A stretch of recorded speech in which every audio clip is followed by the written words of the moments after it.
Today we are doing a long-term review of the Zagg Pro Keys that I got from my iPad Air Gen 5. Here we go.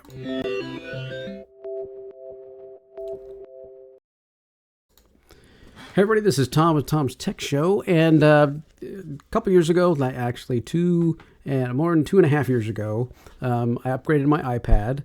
I had an iPad Pro, and then they started being able to let you use the pencil on the iPad Air, and then this was an iPad Air that had the M1, the first one with the Apple processor.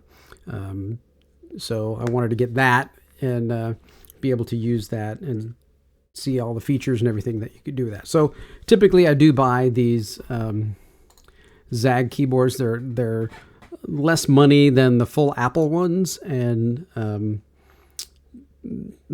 the previous one I had lasted quite well and ran for a long time. It didn't have some of the quirks that this new one has, so that's what we're kind of talking about today. So here, this is the keyboard. The keyboard works really well. It types really well, and we don't have any problems with that. It does have this little, when you close it up, it has this little flap that comes over the top that helps hold your Apple Pencil, except when you leave it on the bed and the dog chews it up. So that doesn't work. So I have yet to get another pencil. At some point I'll be buying another pencil. But one thing that really you can set it up. There's a device 1 and device 2. So you got two devices here. So right now it's on device 1 because it's, the iPad.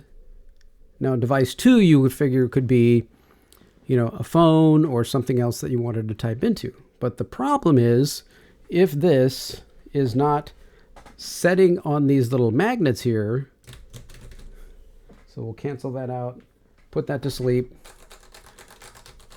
No power light, no nothing. Nothing happens. So if I did set this up with another device, a second, it would have to be another iPad. It couldn't be, because it needs to have something sitting in this groove that enables it to turn it on so that it can activate the keyboard. So that to me is kind of a big flaw. If I wanted to be able to use a second device and not have it sitting here, well, then let me do that. Let me, hit a button, do something, but it won't. You have to have, so you're basically stuck with just one device unless you have this sitting here, and then you just put your phone in front of it and type on, there on your phone, which is what I've done in the past. But since it's the Apple device, if I'm doing messaging, I could just use, Apple Messages, and it negates the whole need for the other, ability to connect another device, unless you actually have a second iPad Air that has its own case that you're just switching around. I think it's just a fail. I don't think that works, as they intended. So, yeah, that's a little frustrating at times when you're trying to use something else. I'll just bring this keyboard and then use my phone and leave my iPad at home and just use it. No, you're not doing that.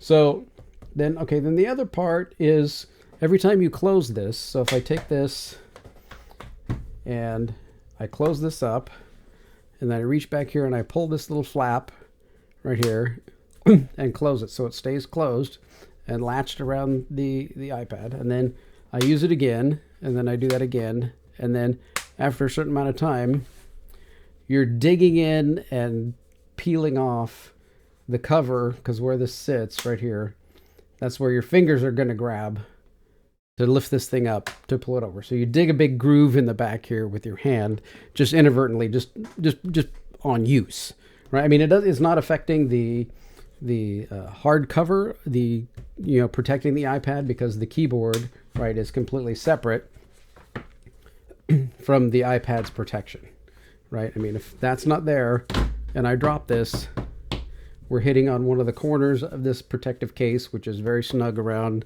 the iPad and protecting it. So it's not changing any of the functionality and protection of the case. It just ends up looking, you've got this big divot in the back of of the case, which my previous Zagg case didn't do that. It didn't have that flaw. So this one's a little bit different because it has the pencil thing in the top. So it didn't have a place to put the pencil because this is magnetic. My first one had the first series pencil, which was the plug-in kind to charge.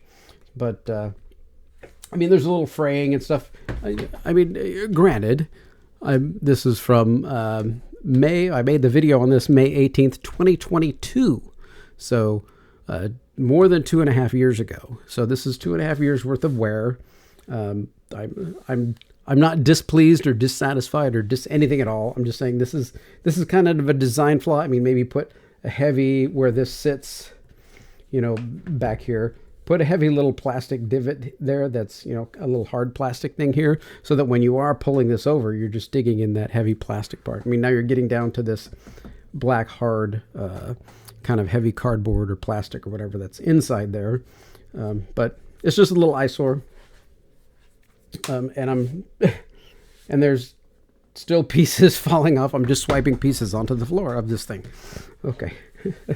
So anyway, that's kind of my experience with this thing after 2.5 years.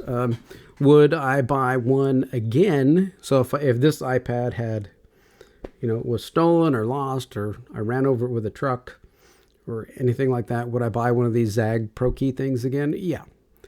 I mean, you need some protection. And that little flaw in the back is not a horrible thing, right? I mean, it's, the keyboard buttons and, the volume up and down buttons and all that stuff still work. The keyboard buttons that are here are very easy to type on. I mean, it's really, there's a good, nice amount of play in it and you can type on it. It's kind of lappable. You can actually get it on your lap a little bit and stuff. So I have taken this just to, well, I guess that's the other thing. I wish I could set, so right here, I don't know if you can see it very well. Okay, you can see right there, there's a little purple around the keys. Okay, so I think, and when you type, it lights up, right? I think if I disconnect this and plug this back in and start, it comes back on. After so long, very quickly, the backlight, it's already gone away. So then you got to hit the little buttons to turn the backlight on again. Well, I'd like the backlight to stay on, for longer, until I turn it off. Like all the time I want the backlight on because wherever I am, I'm probably trying to find out where the keys are. And that little backlight is extremely helpful. So if there's a way to leave that on, that would be hyper beneficial. I do have some very small, since this is USB-C and this is USB-C, I've got a 1-foot USB-C cable that I plug in from here to here to charge it because the iPad will charge other devices and accessories that are plugged into it. So that makes it pretty easy. It does last quite a while. I mean, I'd probably charge it once every, if I don't have the backlight on, then I can charge it like once every 6 or 8 months. If I turn the backlight on, that might last 2 or 3 months. So it's, it actually runs pretty good on battery, even after 2.5 years, right? So that's another nice thing about it. So I'd buy one again if I had needed to buy another iPad, but just some little quirks, just things they're not telling you, when, this is a great keyboard, I can use it for multiple devices. Well, no, not really. So there you go. A little flaw in the back of, stuff wearing out, but granted 2.5 years of use. So there you go. Link to it in the description down below where you can buy it. And if you have an iPad and need some good protection, that's not the hundreds and hundreds of dollars of an Apple product. This one's done me very well for my previous and for this iPad both. All right. Well, thanks for watching. Take care.